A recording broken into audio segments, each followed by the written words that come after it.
S M Krishna ಅವರನ್ನ ಯಾವ ರೀತಿ ಇವತ್ತಿಗೂ ಸಹ ಜನ ಜ್ಞಾಪಿಸ್ಕೊಳ್ತಾರೆ. 5 ವರ್ಷ ಮುಗಿಯೋದಕ್ಕೆ ಮೊದಲೇ ಎಲೆಕ್ಷನ್ ಮಾಡಿ ಆ ಎಲೆಕ್ಷನ್ನ ಸೋಲ್ತಾರೆ. ಐಟಿ ಬಿಟಿಗೆ ಯಾವ ರೀತಿಯ ಕೊಡುಗೆಯನ್ನು ಕೊಟ್ಟರು?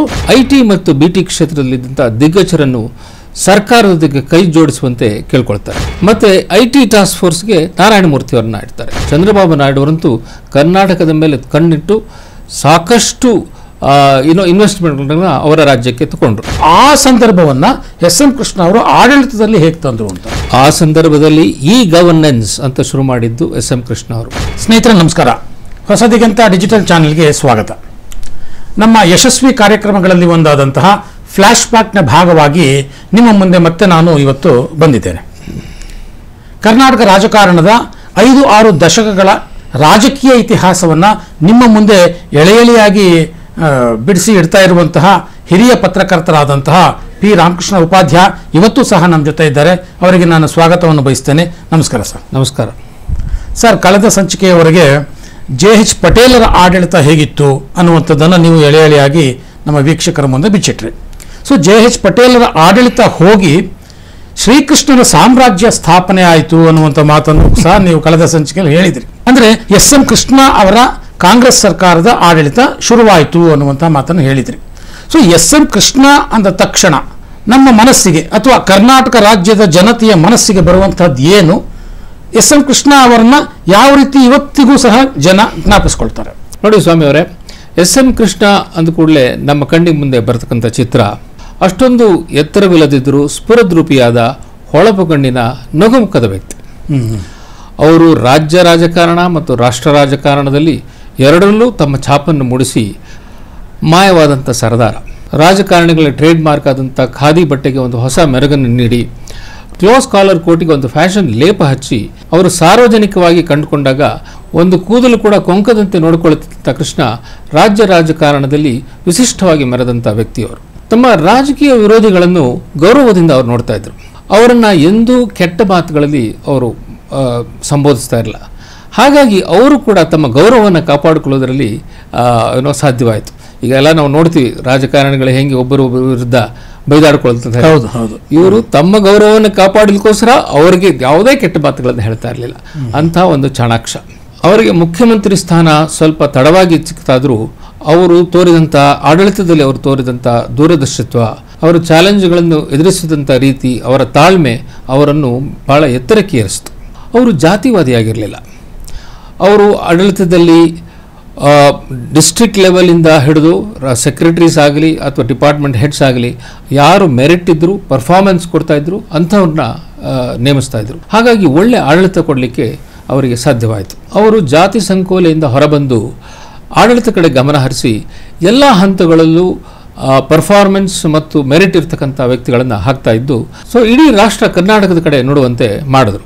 ಅವರು ಇಷ್ಟೆಲ್ಲ ಒಳ್ಳೆ ಕೆಲಸ ಮಾಡಿದ್ರು ಕೂಡ ಅವರ ಮಂತ್ರಿಮಂಡಲದಲ್ಲಿ ಕೆಲವು ದುಷ್ಟಶಕ್ತಿಗಳನ್ನು ಇಟ್ಕೊಂಡಿದ್ದು ಮತ್ತು ಭ್ರಷ್ಟಾಚಾರಕ್ಕೆ ಕುಮ್ಮಕ್ಕು ಕೊಟ್ಟಿದ್ದರು ಎಂಬ ಆಪಾದನೆಗಳನ್ನು ಫೇಸ್ ಮಾಡಿ ಅವರು 5 ವರ್ಷ ಮುಗಿಯೋದಕ್ಕೆ ಮೊದಲೇ ಎಲೆಕ್ಷನ್ ಮಾಡಿ ಆ ಎಲೆಕ್ಷನ್ನ ಸೋಲ್ತಾರೆ. ಆವಾಗ ಒಂದು ಲೋಕಸಭಾ ಎಲೆಕ್ಷನ್ ಕೂಡ ಇರುತ್ತೆ. ಇವರು ಲೋಕಸಭಾ ಎಲೆಕ್ಷನ್ ಜೊತೆಗೆ 6 ತಿಂಗಳ ಮೊದಲೇ ಅಸೆಂಬ್ಲಿ ಡಿಸಾಲ್ವ್ ಮಾಡಿ ಎಲೆಕ್ಷನ್ ಮಾಡ್ತಾರೆ. ಸೊ ಎಲ್ಲರೂ ಅಂದ್ಕೊಂಡಿದ್ದು ಎಸ್ ಎಂ ಕೃಷ್ಣ ಈ ಸರ್ತಿ ಗೆದ್ದು ಬರ್ತಾರೆ ಅಂತೇಳಿ. ಆದರೆ ಆ ನೆಗೆಟಿವ್ ಪಾಯಿಂಟ್ಸಿಂದಾಗಿ ಅವರು ಎಲೆಕ್ಷನ್ ಸೋಲ್ಬೇಕಾಗತ್ತೆ.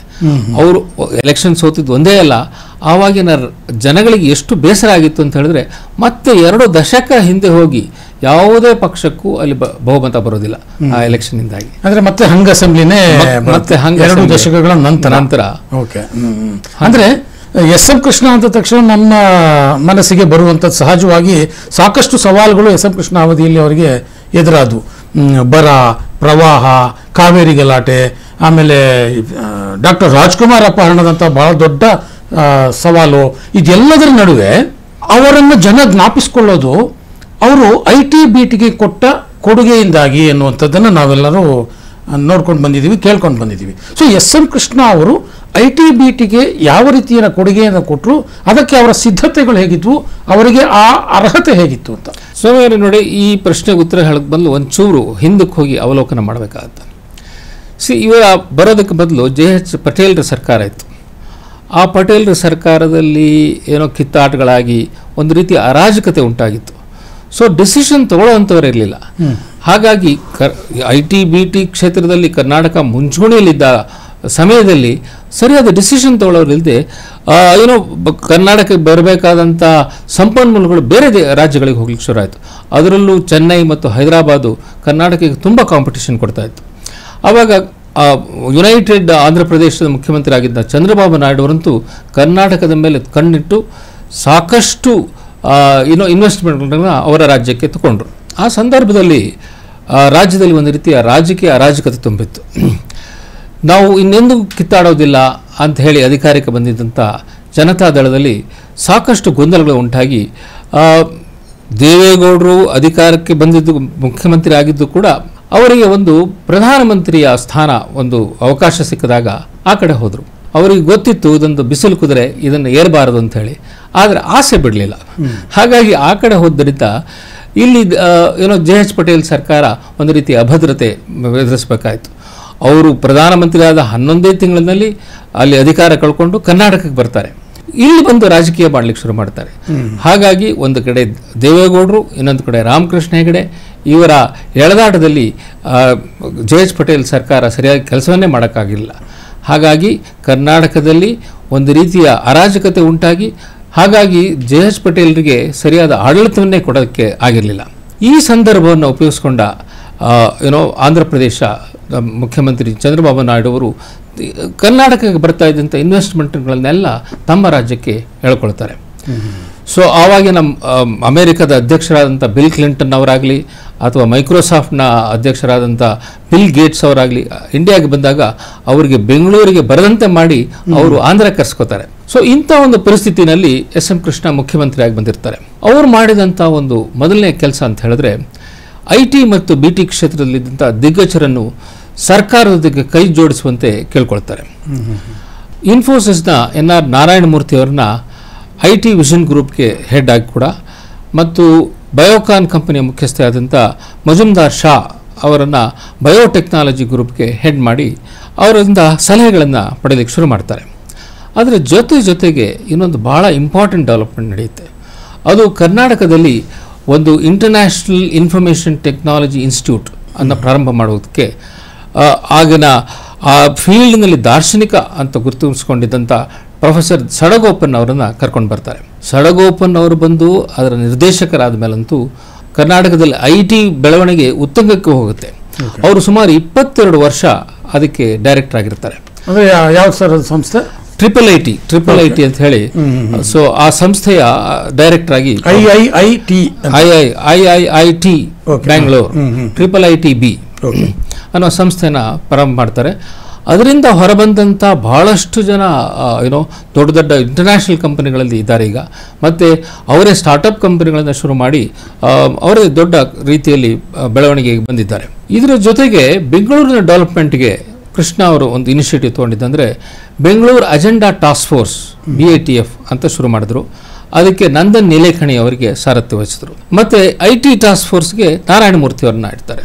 ಸೊ ಹೀಗೊಂದು ಕೆಲವು ಒಂದು ಸಿಸ್ಟಮ್ನ ರೆಡಿ ಮಾಡಿ ಸೊ IT ಬೆಳವಣಿಗೆಗೆ ಕೃಷ್ಣ ಅವರು ಚಾಲನೆ ಕೊಡ್ತಾರೆ. ಅಂದರೆ ಖಾಸಗಿ ವ್ಯಕ್ತಿಗಳನ್ನು, ಎಕ್ಸ್ಪರ್ಟ್ಗಳನ್ನು ಆಡಳಿತದಲ್ಲಿ ಸೇರಿಸಿಕೊಂಡು ಮುನ್ನಡೆಸುವಂಥ ಒಂದು ಹೊಸ ಪ್ರಯತ್ನ ಇದು. ಪ್ರಥಮವಾಗಿ ನಡೆದಂತಹ ಅಂತ ಒಂದು ಪ್ರಯತ್ನ. ಖಾಸಗಿ ವ್ಯಕ್ತಿಗಳನ್ನ ಸರ್ಕಾರ ದೂರ ಇಡ್ತಾ ಇತ್ತು. ಆದರೆ ಇವರು ಖಾಸಗಿ ಕ್ಷೇತ್ರಗಳಲ್ಲಿ ದಿಗ್ಗಜರಾಗಿದ್ದಂಥವ್ರನ್ನ ಕರ್ಕೊಂಡು ಬಂದು ಸರ್ಕಾರಿ ಅಧಿಕಾರಿಗಳು, ಹಿರಿಯ ಅಧಿಕಾರಿಗಳು ಕೂಡ ಅವರಿಗೆ ಮನ್ನಣೆ ಕೊಟ್ಟು ಅವರೊಂದಿಗೆ ಸಹಕರಿಸುವಂತೆ ಮಾಡಿದಂಥ ಕೆಲಸ ಕೃಷ್ಣ ಅವರದು. ಹಾಗಾಗಿ ಬಹಳಷ್ಟು ಒಳ್ಳೆಯ ಡೆವಲಪ್ಮೆಂಟ್ಸ್ ಆಗುತ್ತೆ. ಈಗ BATF ಬಂದ ಮೇಲೆ ಬೆಂಗಳೂರಿನ ಸಮಸ್ಯೆಗಳನ್ನು ಅವರು ಸ್ಟಡಿ ಮಾಡ್ತಾರೆ. ಸೊ 6 ತಿಂಗಳಿಗೆ ಒಂದು ಸರ್ತಿ ಅವರು ರಿಪೋರ್ಟ್ಸ್ ಕೊಡಬೇಕು. ಕರ್ನಾಟಕದಲ್ಲಿ ಇನ್ಫ್ರಾಸ್ಟ್ರಕ್ಚರ್ಗೆ ಸಂಬಂಧಪಟ್ಟಂಥ ಸಂಸ್ಥೆಗಳಿದೆ, ಅವರ ಹೆಡ್ಗಳೆಲ್ಲ ಕೂಡ ಆ BATF ಮೀಟಿಂಗ್ಗಳಿಗೆ ಅಟೆಂಡ್ ಆಗ್ತಾ ಇರ್ತಾರೆ. ಅವರು ಇವರ ಸಲಹೆಗಳನ್ನು ಪಡಿಬೇಕು ಮತ್ತು ಅದು ಹೆಂಗೆ ಇಂಪ್ಲಿಮೆಂಟ್ ಆಗಿದೆ ಇಲ್ಲ ಅನ್ನೋದನ್ನು ಕೂಡ ವರದಿ ಕೊಡಬೇಕಾಗಿತ್ತು. ಈ ಎಲ್ಲ ಮೀಟಿಂಗ್ಗಳಲ್ಲಿ ಕೃಷ್ಣ ಅವರು ಕೂಡ ಭಾಗವಹಿಸ್ತಾ ಇರ್ತಾರೆ. ಹಾಗಾಗಿ ಅವರು ಅವ್ರ ಜೊತೆಗೆ ಕೋಆಪರೇಟ್ ಮಾಡಲೇಬೇಕಾಗುತ್ತೆ. ಅಂದರೆ ಆವಾಗ ಈ ಒಂದು ನೀವು ಹೇಳಿದ ಹಾಗೆ ಇನ್ಫ್ರಾಸ್ಟ್ರಕ್ಚರ್ಗೆ ಒಂದು ರೀತಿಯಲ್ಲಿ ಗಮನ ಕೊಡುವಂಥದ್ದು ಒಂದು. ಇನ್ನೊಂದು, ಆ ಸಂದರ್ಭದಲ್ಲಿ IT ಕ್ಷೇತ್ರ ಸಾಕಷ್ಟು ಬೆಳವಣಿಗೆ ಕಾಣ್ತಾ ಇದ್ದಂತಹ ಒಂದು ಸಂದರ್ಭ ಅದು. ಸೊ ಎಲ್ಲ ಕಡೆ ಕಂಪ್ಯೂಟರ್ಗಳು ಆಗ ಬರೋಕ್ಕೆ ಶುರುವಾಗಿತ್ತು. ಎಲ್ಲವೂ ಡಿಜಿಟಲೀಕರಣ ಆಗುವಂಥ ಒಂದು ಮೊದಲ ಹೆಜ್ಜೆ ಅನ್ನುವಂಥ ಒಂದು ಸಂದರ್ಭ ಅದು. ಸೊ ಆ ಸಂದರ್ಭವನ್ನ ಎಸ್ ಎಂ ಕೃಷ್ಣ ಅವರು ಆಡಳಿತದಲ್ಲಿ ಹೇಗೆ ತಂದ್ರು ಅಂತ. ಆ ಸಂದರ್ಭದಲ್ಲಿ ಈ ಗವರ್ನೆನ್ಸ್ ಅಂತ ಶುರು ಮಾಡಿದ್ದು ಎಸ್ ಎಂ ಕೃಷ್ಣ ಅವರು. ಮೊದಲನೇ ಬಾರಿಗೆ ಕಂಪ್ಯೂಟರ್ಸ್ನ ಯೂಸ್ ಮಾಡಿ ಹೇಗೆ ಸರ್ಕಾರಿ ಕೆಲಸಗಳನ್ನು ಜನರಿಗೆ ತಲುಪಿಸಬಹುದು ಅನ್ನುವಂಥ ಒಂದು ಉದ್ದೇಶ ಇಟ್ಕೊಂಡು ಮಾಡಿದ್ರು. ಆಮೇಲೆ ಈ ಭೂಮಿ ಅನ್ನುವಂಥ ಒಂದು ಪ್ರೋಗ್ರಾಮ್ನಲ್ಲಿ ರೈತರ ಭೂಮಿ ಮತ್ತು ಬೇರೆ ಬೇರೆ ಖಾಸಗಿ ವ್ಯಕ್ತಿಗಳ ಭೂಮಿ ಇದೆಲ್ಲವನ್ನು ಡಿಜಿಟೈಸ್ ಮಾಡಿ ಅದರಲ್ಲಿ ಹಾಕ್ತಾರೆ.